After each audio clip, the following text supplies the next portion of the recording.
निसिमानि block अफिसाव जोङो दङ जोंनि आफादगिरि दङ जोंनि डिस्ट्रिक्टनिबो नेहाथारि दङ लोगोसे प्राइमारिनि आफादगिरि नेहाथारि बिथांमोन दङ जे मैया बेयावनो जास्ट अपोजिट नैबे फाखा लामा बिनि बारनानैनो इउपिपिएलनि मोनसे ग्रान्ड जयनिं नोंथांमोना निस्सय निउसाव नुदोंमोन जे बेयावनि टिसिएलसिसि चेयारमेन बिथाङा 20,000 गेदारिंनि खोथा बुंदोंमोन आरोखि दा 20,000 गेदारिंथ' जायाखै मैया 2-2,500 गेदारिं जादों बेबो अल चिरां डिस्ट्रिक्टनि आरो बिथांमोना बुंदों बेयाव 1700 जयनिं जादों होननानै बुंदों आरोखि दा 1700थ' जों नुवाखै आरो जोङो साखि जिहेतु पार्टी अफिसनि खाथियाव बयबो दं जोंनि सेंग्राफोरबो दङ आरो जोंनि दैदेनगिरि बिथांमोनाबो गोजौनिफ्राय गाहायनिफ्राय नायदों बेयावबो सिङाव थांदों जोंबो मानसि दोनदोंमोन जे मैयाहाय बिथांमोननि जि जयनिं बे जयनिंआ मेक्सिमाम जोंनि नुनायाव तो सेल्फ हेल्प ग्रुपफोरखौ बिसोरो लाबोदों सेल्फ हेल्प ग्रुपखौ थाखा होगोन होननानै माने फैसा सोगोन माबा मोनसे रेजिस्टार खालामलायदों बे हिसाबै मिक्स मानसिफ्रा माखासे फैदों बेनिफ्राय अरुणोदय स्किम जे सोलिबाय थानाय अरुणोदय बे अरुणोदय होगोन बे लास्ट डिसेम्बराव मोनसे फेज फैबावगोन बेयाव सोगोन होननानै माखासे पाब्लिकफोरखौ लाबोदों बे मिक्स आप सेल्फ हेल्प ग्रुपआबो मिक्स आप अरुणोदय होगोन होननानै माखासेखौ लाबोबाय गुबुन गुबुन जायगानिफ्राय फैबाय किन्तु निसिमानिफ्राय गोबां खम ओंखारदों ओंखारनानै जि नुदों आङो नोंथांमोनाबो निस्सय सारा बिटिसिनि रायजो राजाफोरखौ आं क्लियारिफिकेसन होनो सानदों आरो आसामनि जोंनि मानसिफोरखौ क्लियारिफिकेसन होनो सानदों जे मैया जालांनाय जेरैबायदि जानाय फेसबुकआव बायदिसिना ओंखारनो हागौ निउसाव बायदिसिना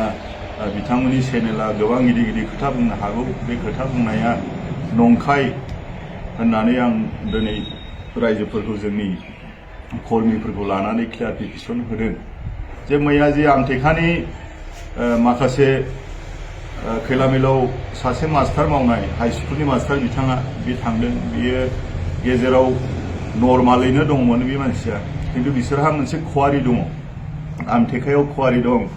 दा बिसोरो ओरैबायदि कन्डिसन खालामनानै थांदों आरो खावलायदों अफिसनि मानसिफोरखौ जयन्त एमएलए बिथांखौ आरो बेयावनि टिसिएलसिसि चेयारमेन आरो फरेस्ट डिपार्टमेन्टनि इएम बिथांमोनखौ खावलायदों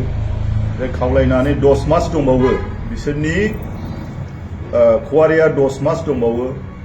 आरो बेखौ मोनफिननांगौनि खाथिराव आरो गभर्नमेन्टनो बिसोरो रयेल्टी 6 लाख थाखा होनांगौ दं दा डिउ दा बेवहाय फैयोब्ला इउपिपिएलआव जइन जायोब्ला बे 6 लाख थाखाया रयेल्टीया माफ जागोन आरो बिसोरनो माने 5 लाख थाखा बेरायनो थाखाय हरगोन होननानै बुंदों दा थेवब्लाबो बे खवारिनि मानसिफ्रा गासैबो मैया जयनिं जायाखै जोंजोंबो माखासे दङ किन्तु माखासे बिसोरजों थांदों आरो जि नुदों बे फट'आव नुनाय जि बेयाव बिनेन बसुमतारी जाय बिथाङा निउसाव खोथा बुंदों जे बिनि सायाव जों जेबो बुंनो थाङा रावनिबो सायाव जोङो बुंनो थाङा बे गावबागावनि अधिकारनि खोथा दङ बहा थांनो थाङा किन्तु एक्टिभ बेबायदिबो एक्टिभ नङामोन बिथाङा जे साख्रि मावो साख्रि मावनाय हिसाबै बिजिबो जायो न'खरनिबो खामानि थाबाय दा बेवहाय माखासे सेंग्राफोरखौ बिनि खाथियाव थानाय माखासे सेंग्राफोर दं बिसोरो अलरेडि सिगाङावनो बिजेपिआव थांखानाय आरोखि बिजेपिआव थांखानाय नाम हिसाबै बेवहाय रायखस होननाय सासे दं बेबो सिगाङावनो थांखानाय बिनि उनाव लखन होननाय दं बेबो थांखानाय आरो बिनि खाथियाव लेफ्ट साइडजों थानाय सेंग्रा आनजु बियो माने इउपिपिएलआव थांखानाय आरो दा बिसोरो आरोबाव मैया डाबल सामिल जादों आरोखि इउपिपिएलआव बेनिफ्राय जेनेरेल पाब्लिक जायखौनो मखौनो सेल्फ हेल्प ग्रुपफोरखौ लिंहरनानै माने गेजेर गद' आर'नाइ सोदलाबायदों बायदिसिना बे जोंनि नुनायाव बहुद खम बिदिनो 30-40-50 जनसो बिदि थांदों किन्तु बिनि गेजेरावनो जेनुइनफ्रा साबासो जेनुइन मानसिफ्रा बिपिएफनिफ्राय थांदों आरोखि बिसोरो माने माबा मोनसे दैदेनगिरि माबाबो नङा जास्ट पाब्लिकब्लाबो जोंनि मोजां मानसिमोन बिसोर थांदों बेखौ जों स्वीकार खालामदों किन्तु बिसोरनि जेसेबांनाखि बुंनाय खोथाफोर बे गासैबो मैया फ्लप जादों बेनिफ्राय दैदेनगिरि जेसेबां फैदों सिएम बिथांनिफ्राय लानानै गासैबो माने नार्भास जालांदों बिसोरो माने बै फुराना स्किम सिएम बिथाङा फुराना मोनसे सुइस गेट जायखौ मावरिया होननानै नामखौ दोनस्लायबाय बेवहाय 30 कौटिनि मोनसे स्किम जादों फुराना बै जोंनि टाइमनि हाग्रामा सारनि टाइमनि नैबे सेंसन जानानै फैदों बेखौ बङाइगावनि जाखब कन्ट्रेक्टरा मोनदों दा बेयावनो अपेनिं मैया माबा खालामबाय फाउन्डेसन खालामबाय बिनि उनावनो बे प्रग्रामखौ लादोंमोन दा जोंनि क्लियारिफिकेशना बेनो जे मैयानि जिनेखि जानानै थांनाय बिथांमोननि ग्रान्ड जयनिं होननानै बुंदों बे माने खुनु जोंनि निसिमायाव एफेक्ट जाया जेरै दङ ओरै दं आरो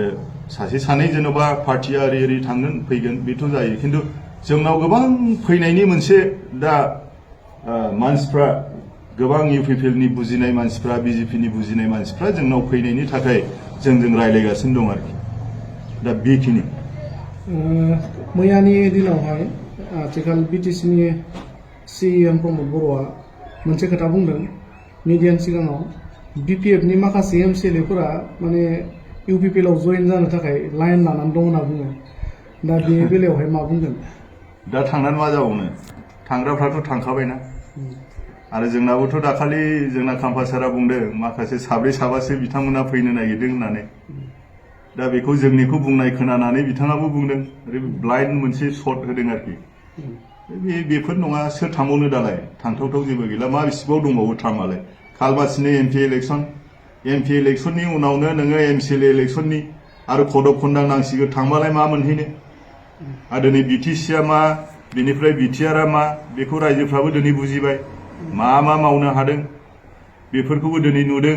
बायदिसिना गेदेर गेदेर बिथांमोना कमिटमेन्ट होदोंमोन दासिमावथ' होनो हायाखै होनो हानांसिगौ खमसे खम अरुण'दयाथ' नोङो बे स्टेटनि मोनसे पलिसि बियो गोरिबफोरनि थाखाय बिल' पभार्टि लाइन दुखिया रान्दिफोरनि थाखाय आरो जोङो बेखौबो नुदों जेब्लानाखि जोङो गभर्नमेन्टआव फैगोन बे समाव जोङो बेफोरखौबो गासैखौबो माने चेक खालामगोन जोङो उनाव जे जायफ्रा मोननांगौ बिथांमोना मोनाखै जायफ्रा मोननाङि मानसिफ्रा दिनै मोनदों दा बेखौबो जों रायलायगासिनो दङ डिस्ट्रिक्टआव जों रायलायदों खम समनि बिथोरावनो जोङो बेखौ बबे प्राइमारिफ्राव चेक खालामनानै बबेया नंगौ नङा बेखौ जोङो जाज खालामनो थाखाय डिसि बिथांनाव जोङो अनुरोध खालामगोन